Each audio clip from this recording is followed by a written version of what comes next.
welcome back. My name's Morgan. This is my channel, Pisces Paperbacks, and I decided to film downstairs to spend some time with my dog because I think she feels a little neglected and she can't go upstairs because she just slips right down them and it's very scary. So, welcome to this new arrangement. This is my stats video. I'm filming this the same day as my romance ranking, so I'm wearing the same clothes, but it's also the same shirt that I wore in my other two videos, so who even knows what day it is anymore, right? 2020 was the first year that I used a reading spreadsheet, so it was the first year that I really tracked my reading beyond Goodreads. 2019 I used Goodreads, and before that I just didn't track my reading. And it was really interesting to see all these statistics, and now that we're at the end of the year, I was really interested to see how they all wrap up. So I literally have like 4 pages worth of notes of everything I want to make sure that I say.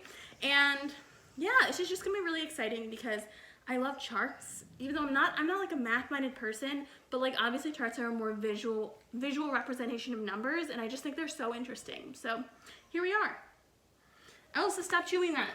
Okay, I have all of my stats right here in this notebook, and they're in the order that I want to say them in. So let's get started. I read 151 books in 2020, which is, I'm pretty sure, the most books I've ever read in a year. And those 151 books totaled up to 49,639 pages, which is a lot. And the average page length of the books that I read this year was 329 pages. I'm honestly not mad at that. I would like it to be a little longer because I think I've started to avoid long books. So I'd really like to maybe try reading longer books, but not because I really am interested in getting that like average length up. I just think I want to read books that are longer. And then the total length of all the audiobooks I listened to last year was 782 hours. So that's not the amount of time I spent listening to audiobooks, because I listen to audiobooks on faster speeds, usually like 1.75 to 2.15, like that range.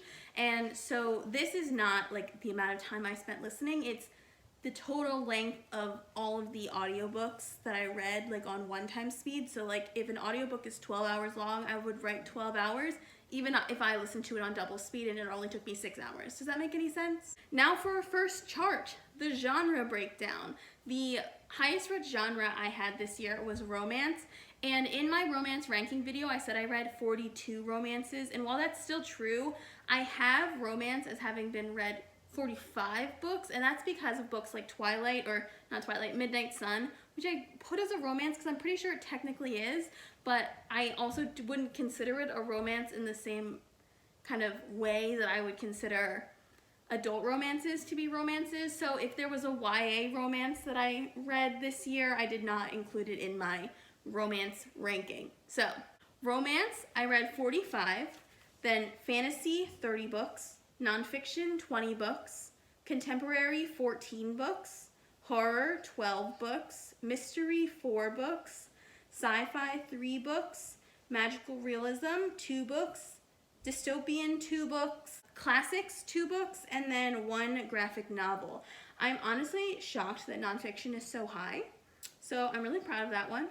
And it's just very cool to see it. My average rating over the entire year of all 151 books was 3.6, which I am happy with because I feel like that's a good range. It means I'm mostly reading books that I like that are like 3.5 or higher. Yeah, I'm pretty happy with that. Here is the rating breakdown by stars. So I gave out 5 1 stars this year, 13 2 stars, 8 2.5 stars, 32 3 stars, 13 3.5 stars, 36 4 stars, 19 4.5 stars, and 24 5-star books.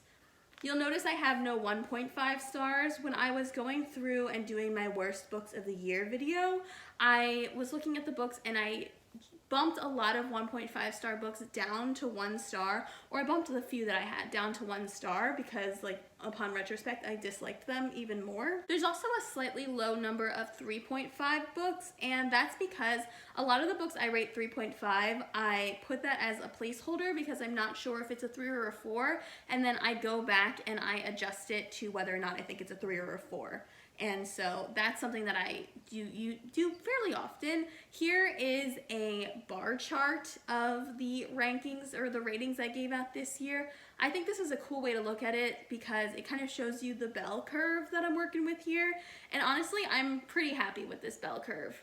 I'm not interested in changing it. I like the ratio of things that I'm reading that I really like, which is honestly most of it. Obviously, I'd like to have more 5 stars because I'd love to like truly love most of the books that I read, but I'm really happy with the amount I gave out. Now for the audiences that the books I read went to, unsurprisingly, most of them were adult. So I read 116 adult books, 23 YA books, 9 middle grade books, 1 new adult book, and 1 children's book. The 1 children's book is The Secret Garden, and I consider it children's and not middle grade because I feel like it was published before the idea of middle grade was really an audience, like a marketing audience for books, and back then books were either for adults or they were for children, and I decided to kind of go and categorize it that way, if that makes any sense. Of the 151 books I read, 99 of them were standalones and 52 of them were in a series of some sort.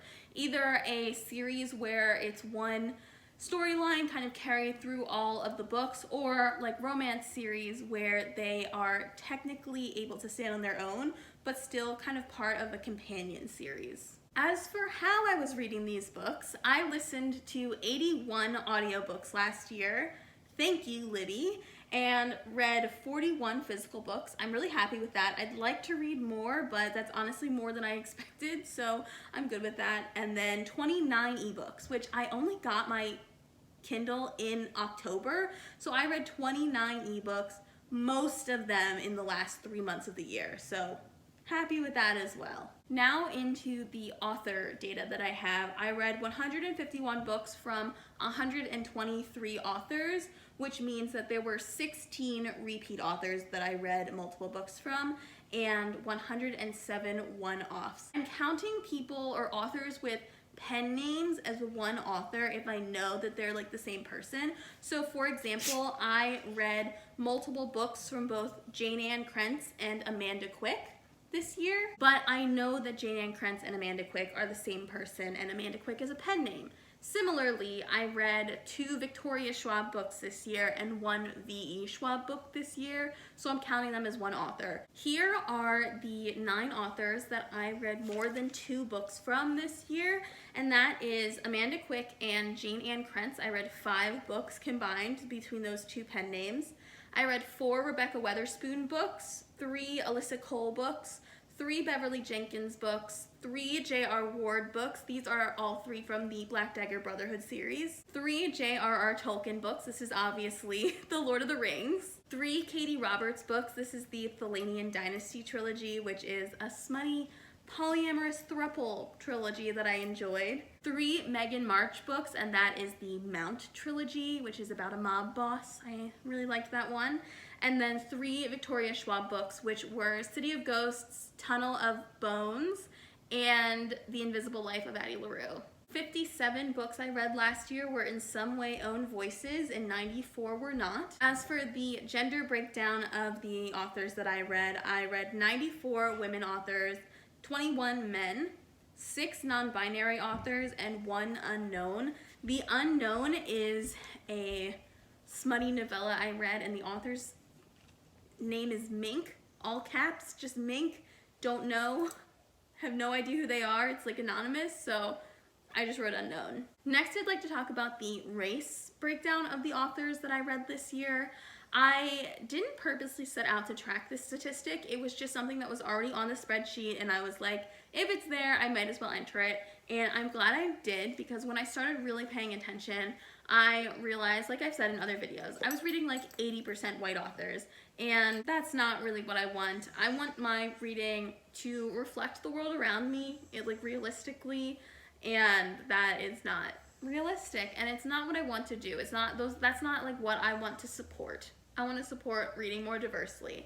So I think I finished the year at about 64% white authors, And I've said in my goals video, I just want to continuously be getting that number lower and lower. I don't have a specific goal number. I just want to make sure I'm consistently aware and consciously noticing the authors that I'm picking up and the books that I'm buying, and just kind of making that a goal. So here are the numbers. Of the 123 authors I read this year, 77 were white, 27 were black, 7 were Asian, 6 were Latinx, 3 were African, 1 was indigenous, 1 was mixed, and 1 unknown. That is also mink. As you can see, after black authors, all the other groups are in the single digits, and I'd like to focus on getting all of those up this year because that is an achievable material goal that I can aim for.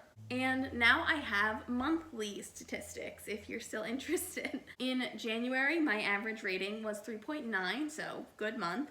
And my favorite book was Red, White, and Royal Blue by Casey McQuiston, and my least favorite was Atonement by Ian McEwan. In February, my average rating was 3.1, and my favorite book was A Princess in Theory by Alyssa Cole, and my least favorite was Credence by Penelope Douglas. In March, my average rating was 3.6, and my favorite book was The Starless Sea by Erin Morgenstern, and my least favorite book was The Help by, I think, Catherine Stockett.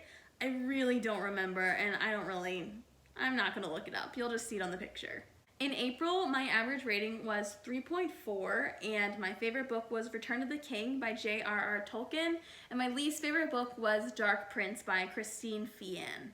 In May, my average rating was 4.9, and my favorite book was Bunny by Mona Awad, and my least favorite book was Eat and Love Yourself by, I also forget the name of the author of this graphic novel. It'll be on there. In June, my average rating was 3.6, and my favorite book was Pet by Akwaeke Emezi, and my least favorite book was Sex and Sexuality in Stuart Britain by Andrea Zubich. In July, my average rating was 3.8, and my favorite book was Giovanni's Room by James Baldwin, and my least favorite book was Catherine House by Elizabeth Thomas, but that I gave Catherine House 3 stars, so like the average rating says, it was a good month. An even better month, in August, my average rating was 4.9. I think I only read 5 books, and except for one, which I gave 4.5 stars, I gave all of them 5 stars.